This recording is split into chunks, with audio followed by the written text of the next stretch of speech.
Imagine a man who has lost everything: his possessions, his health, and, most painful of all, his children. Job, a faithful servant of God, saw his life fall apart in a matter of days, as if destiny had undone. In a few moments, everything he had built throughout a life dedicated to righteousness and faith. The misfortunes came overwhelmingly, one after another, like incessant waves that gave him no room to breathe. What was once a life of abundance and harmony has turned into a scenario of desolation and loss. Job's once prosperous land had become a barren land of sadness. The laughter of his children, which filled his home with joy, had now disappeared, leaving only the silent echo of longing.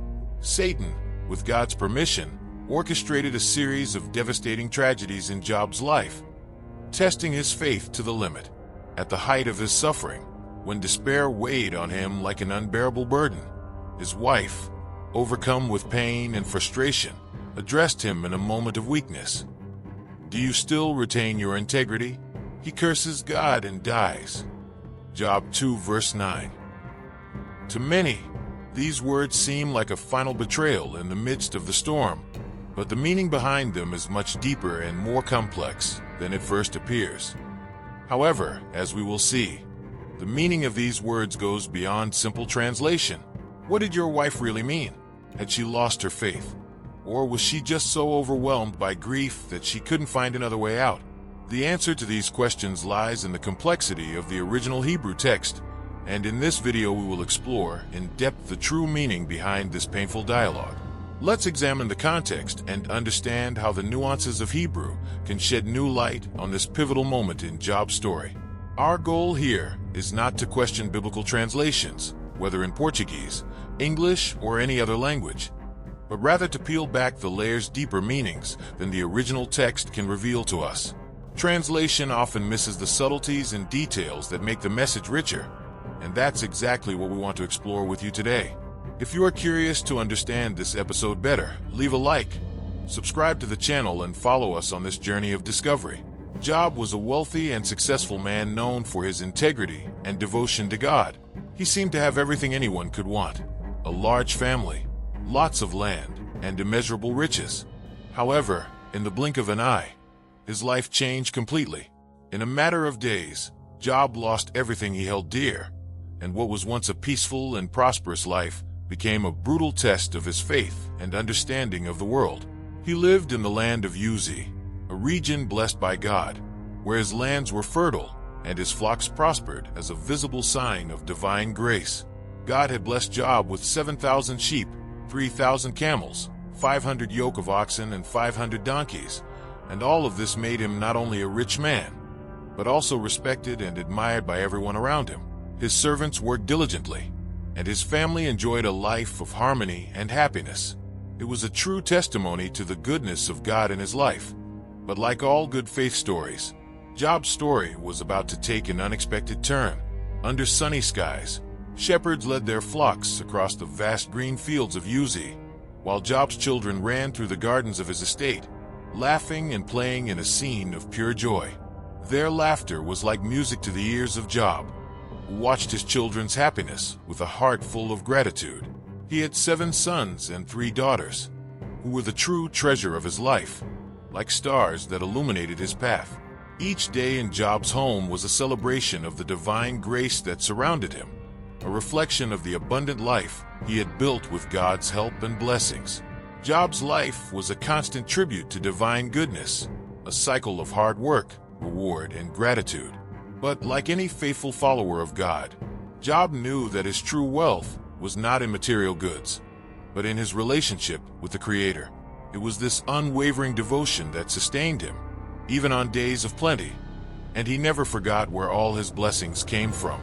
Job was in the habit of offering sacrifices to God every day, especially for his children, fearing that, in their banquets and celebrations, they might have offended God in some way. Every morning before dawn, he knelt in prayer, offering his supplications and sacrifices in favor of his family.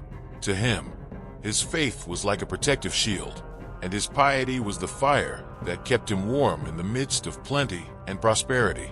Even in times of abundance, Job recognized that all his riches and blessings came from the generous hands of God, and he never let material comforts deter him from his devotion. This intimate and constant connection with the divine was not just a religious formality. It was the center of his life.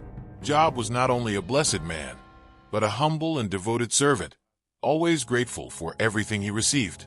However, as a shadow follows the light, the day of trial was coming, and Job, despite his unshakable faith, was not immune to the suffering that awaited him. One day, messengers arrived at his home, bringing news that would shatter his heart and destroy the world he knew. Calamity descended upon Job like a relentless storm, destroying everything he held dear. His oxen and donkeys were stolen by the Sabaeans, who also killed his loyal servants, leaving Job without the basis of his prosperity. Before he could even comprehend the extent of this first loss, another, even greater tragedy befell him. A heavenly fire, which seemed to come from God's own wrath, descended from heaven and destroyed his sheep and shepherds. The ravenous flames devoured everything, consuming their sheep, their lands, and the faithful workers who guarded them. The intensity of the heat mixed with the agonizing screams of the shepherds, while Job, helpless, watched the collapse of everything he had built. It was as if the universe itself had turned against him, and God's blessings had turned into furious judgments. But Job's misfortunes were far from over. What he had already lost was immense, but the deepest pain was yet to come. As he tried to assimilate the devastation of his possessions and the loss of his loyal servants, new news arrived, and this, without a doubt, was the cruelest of all. A messenger brought him news that his children, while celebrating together in one of their homes, were hit by a storm so violent that the house collapsed on them, killing them instantly. All of her children, the same ones who brightened her days and filled her life with meaning, were taken from her life in a single blow. There was no way to express the depth of Job's suffering at that moment.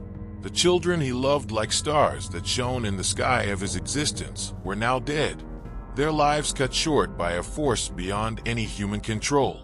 The future that Job had imagined, where his children would prosper and continue his lineage, disappeared before his eyes, leaving only emptiness and pain. In a gesture of despair, Job tore his clothes and shaved his head, symbols of deep mourning.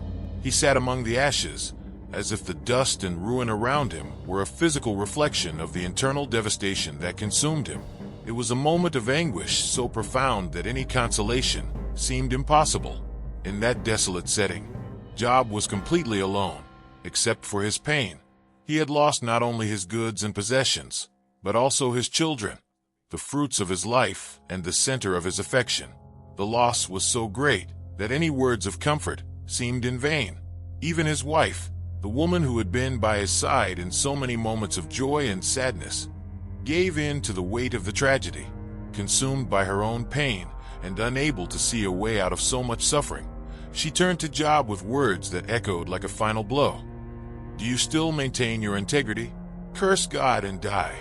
This phrase, which in most English Bibles is translated as a curse, carries a deeper meaning when examined in the original Hebrew text. The word his wife uses, bark, actually means bless in Hebrew, not curse. So why does curse appear in so many translations? There are two main interpretations for this. The first is that Job's wife spoke sarcastically. When she said, "Bless God and die," she could be expressing the opposite of what she really meant, suggesting that Job's faith, until that moment so firm, no longer had a purpose. It was as if she was saying that there was no longer any reason to continue trusting God in the face of so much misfortune, and that it would be better for Job to simply give up and die. She was, in a way, questioning whether it was still worth maintaining integrity in the face of so much suffering, a question that many of us would perhaps ask in a moment of so much distress.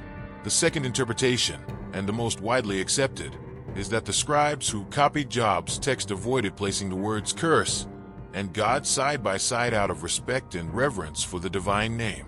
In the Hebrew context, there was a sacred fear of using God's name in any situation that might denigrate or profane his holiness. Thus, when translating the speech of Job's wife, the scribes chose a word that would not compromise the reverence due to the Creator, replacing curse with bless. even though her intention was clearly malicious.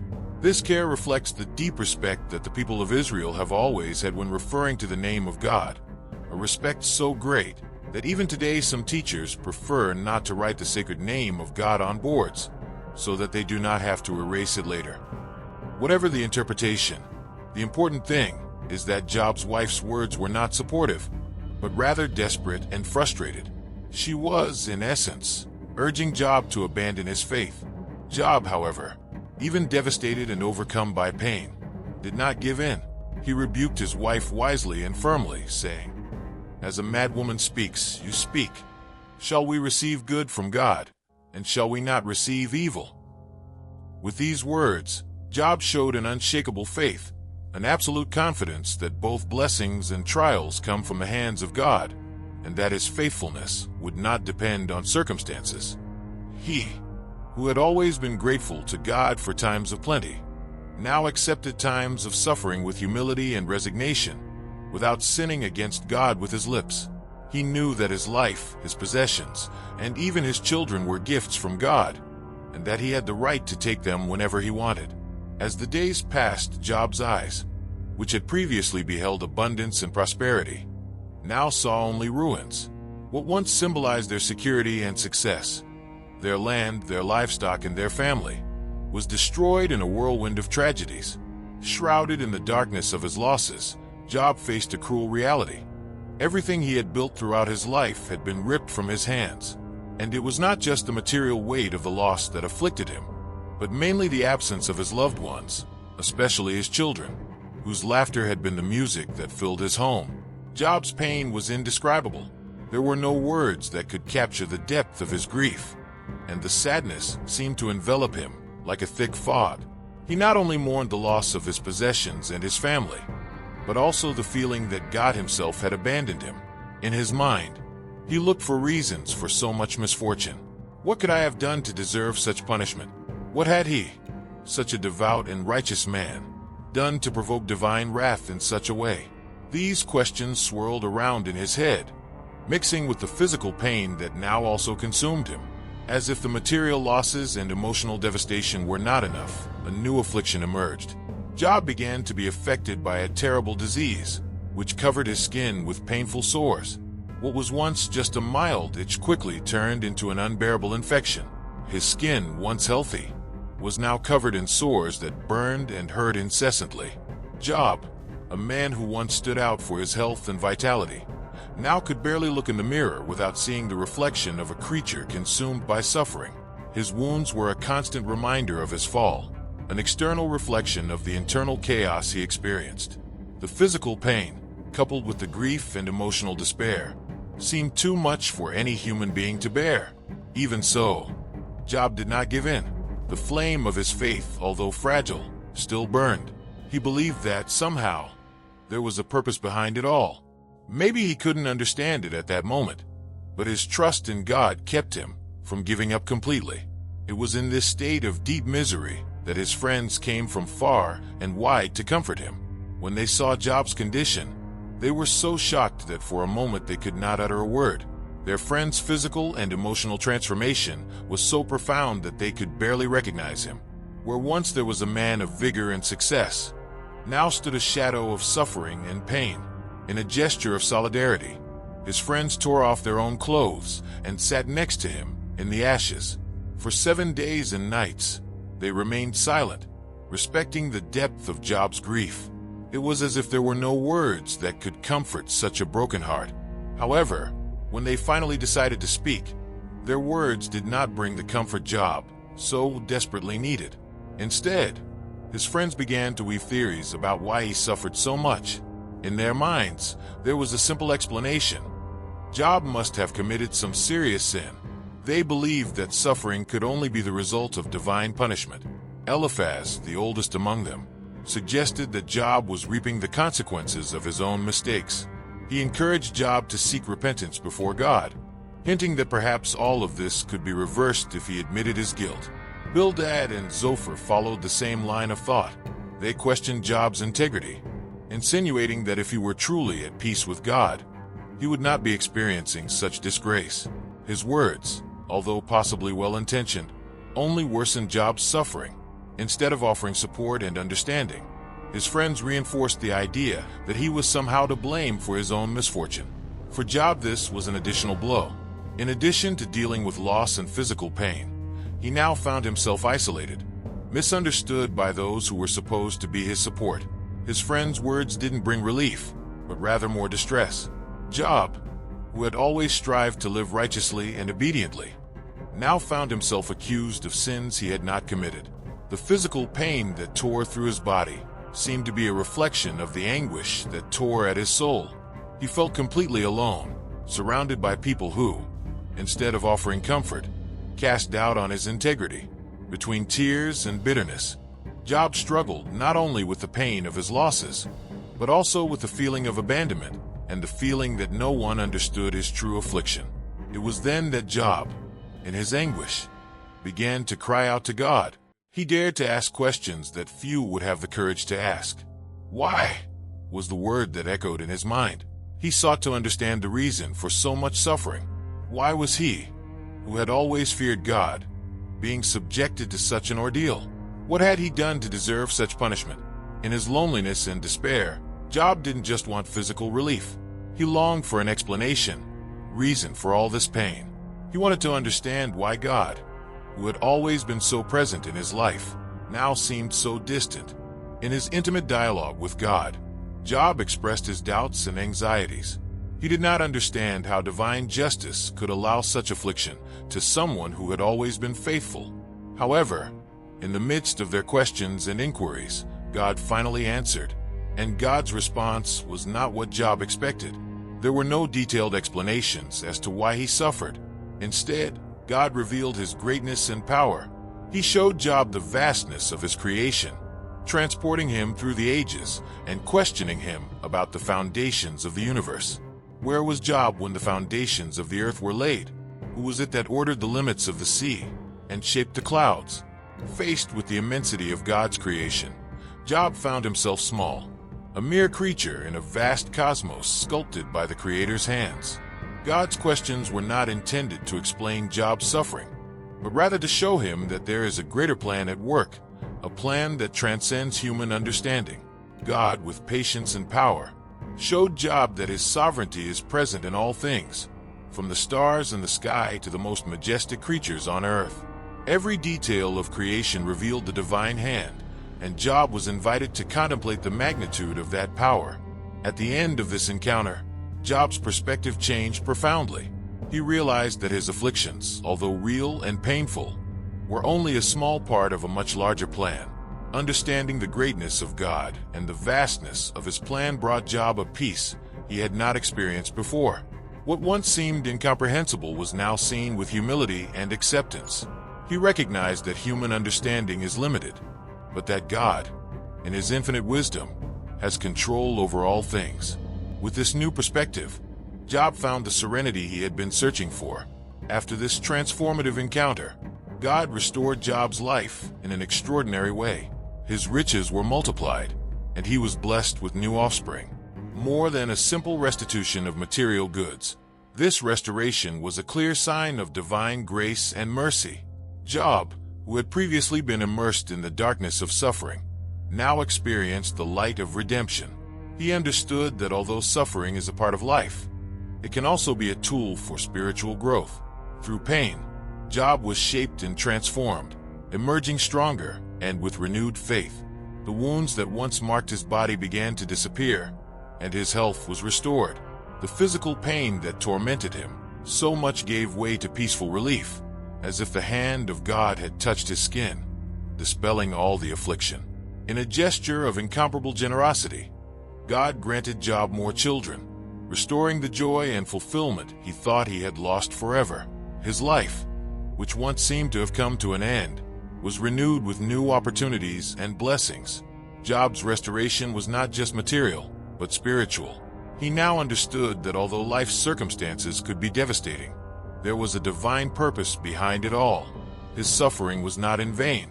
Through the trials, he had experienced growth that could only have come through pain.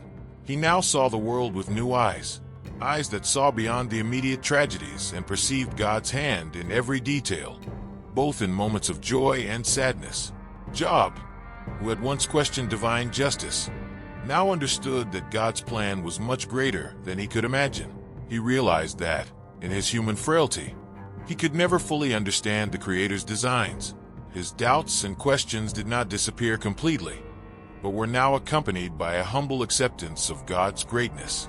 He knew that even when things seemed out of control, the Lord was still in charge, guiding every aspect of creation according to his sovereign will. The scars of his suffering remained, not as reminders of pain, but as marks of a journey of faith. Each one reminded Job that although he had faced the deepest darkness, he had emerged stronger, with a renewed understanding of who God really was. He knew that the losses he had suffered were real, but he also knew that God, in his infinite kindness, had restored his life in ways he never could have anticipated. Job's example became a testimony to everyone around him. His family, who had once abandoned him in his misfortunes, now gathered around him, not only to celebrate his restored prosperity, but to learn from his journey of faith. Friends and relatives who once questioned his integrity now saw in him a transformed man, someone who, despite the most severe trials, maintained his faith and was blessed for it. The greatness of what God had done in his life was not limited to material blessings. Job had gained something far more precious, a new understanding of his relationship with God. He now saw the world and its trials in a different light, recognizing that even the deepest suffering could serve a greater purpose. Her story has become a message of hope for those facing their own battles, showing that even in the darkest moments, God is there, shaping and guiding. With his new offspring, Job once again experienced the joy of family life. His sons and daughters were a daily reminder of God's goodness and mercy. He loved them with a renewed zeal, aware that each of them was a divine gift. The feasts and celebrations that were once part of their daily routine once again filled their home with laughter and song. But now there was a greater depth to each moment of happiness. Job knew that joy and pain were cut from the same fabric of life, and he was determined to live each day with gratitude and reverence. Furthermore, Job began to intercede for his friends, those who, during his suffering, had spoken harsh and uncomprehending words. In a gesture of forgiveness and compassion, he prayed for them, asking God to have mercy on their lives. And God, in his infinite grace, heard Job's prayer and blessed them too. This act of intercession was further proof of Job's character, who, despite everything he had been through, did not hold a grudge, but rather a heart full of mercy and love. Job's life, which had once been devastated by pain and loss, was now complete again. He lived many years after his restoration, watching his children and grandchildren grow up, witnessing the goodness of God generation after generation. Each day was a gift, a new opportunity to praise the Lord for his faithfulness and grace. Even as the world around him changed, Job's faith remained steadfast, anchored in his deep understanding that God was sovereign over all things. And so, Job became known not only as the man who suffered, but as the man who persevered, who faced the greatest trials and emerged victorious, not by his own strength, but by the grace of God. His story became an eternal lesson that, even when all seems lost, God is present, working behind the scenes to restore and renew. Job's example continues to inspire generations, reminding us that when we trust in God, He can turn even the most terrible tragedies into unexpected blessings. Job's journey is a living testament that suffering never has the final word. Although tribulations are an inevitable part of life, they can lead us to a deeper and more intimate relationship with God. And this is exactly what happened to Job. He came to know God in a new and transformative way, and this experience shaped his life forever. Job, who once felt the crushing weight of pain, now walked lightly, carried by the merciful hands of God. Job's story continued to be a source of wisdom, offering comfort to those facing their own trials. It teaches us that in the midst of the greatest darkness, there is always the possibility of redemption and a new beginning. Job, who had lost everything, found in God not only the restoration of his riches, but also an inner renewal that made him even stronger and wiser than before. He learned that life is not defined solely by the blessings or sufferings we face, but by how we respond to these challenges with faith and courage. The years following his restoration were lived with gratitude and renewed purpose. Each sunrise was a reminder of God's grace, and Job cherished every moment with his family, surrounded by the children and grandchildren God had given him. He saw in their eyes the living proof of divine mercy, and this new beginning inspired him to pass on the lessons he had learned throughout his journey. Job taught his children the importance of faith, not only in times of prosperity, but especially in adversity, reminding them that even when we do not understand God's ways, we can trust in His goodness and wisdom. As Job grew older, his influence expanded. Those who once saw him merely as a man blessed with wealth now admired him for his wisdom, patience, and deep spirituality. He became a counselor to many, sharing his experiences with those seeking to understand the mystery of suffering and faith. Job did not offer easy answers, but he spoke with certainty that God is always present, even in the most difficult circumstances, and that there is a greater purpose in everything we face, even if that purpose often lies beyond our immediate understanding.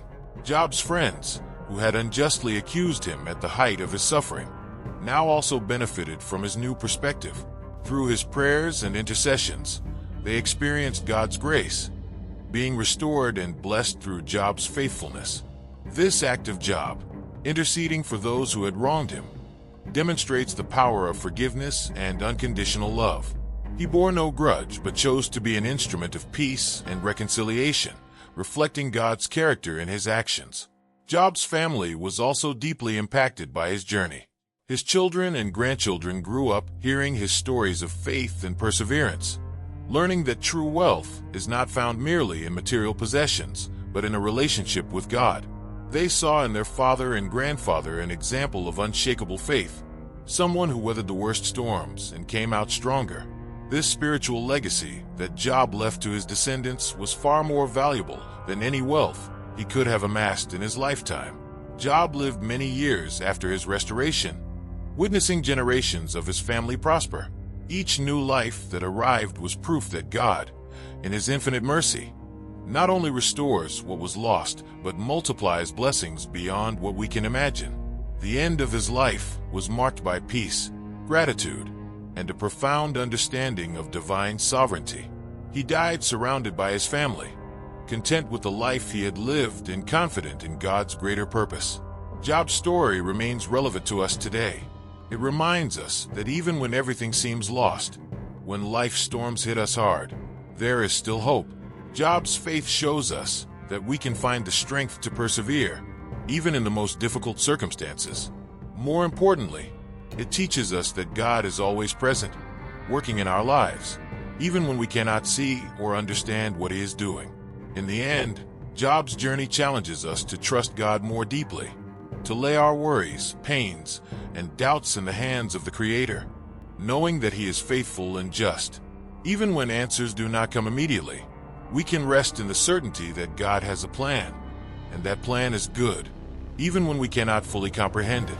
Like Job, we are called to walk by faith, trusting in God's goodness and sovereignty, knowing that He can turn our greatest tragedies into testimonies of His grace and power. Thus, Job's story continues to inspire and encourage generations, reminding us that true faith is not measured by the absence of difficulties, but by our ability to trust in God amidst them. May we, like Job, find in God the strength and hope to face life's challenges with courage, knowing that in His hands, everything can be restored and renewed. The depth of Job's story goes beyond the wealth he lost and regained. His greatest gain, after all, was not material but spiritual. In the midst of pain, Job found a deeper connection with God, a more intimate understanding of the Creator and His mysteries. He realized that God, in His infinite wisdom, not only knows the future, but is in complete control of all things, guiding everything toward a greater good. The suffering that once seemed so incomprehensible now served as a means to reveal to Job a new dimension of divine grace and sovereignty. This realization gave Job a much broader perspective on life. Before, he was a devout man, faithful in his rituals and living a just life. But his experience transformed his faith into something much deeper. He began to live not just to enjoy earthly blessings, but with the full awareness that each day was a divine gift, an opportunity to reflect God's love and mercy to the world. This new way of living, grounded in a deeper understanding of divine presence, was Job's true legacy. His story also serves as a powerful reminder that suffering is not an end in itself. For those who trust in God, trials can be transformed into opportunities for growth and renewal. God did not abandon Job in his darkest moment of despair. On the contrary, he was quietly working to transform Job's life in ways he could never have imagined. The same God who allowed Job's afflictions was the God who restored him and blessed him even more abundantly than before. With this understanding, Job became a source of inspiration not only to his family and friends, but to all who hear his story. He showed that, no matter how difficult the journey may be, those who remain faithful to God can find a path to restoration and renewal, and that renewal often comes in unexpected and glorious ways, reflecting the depth of God's love for those who trust in Him.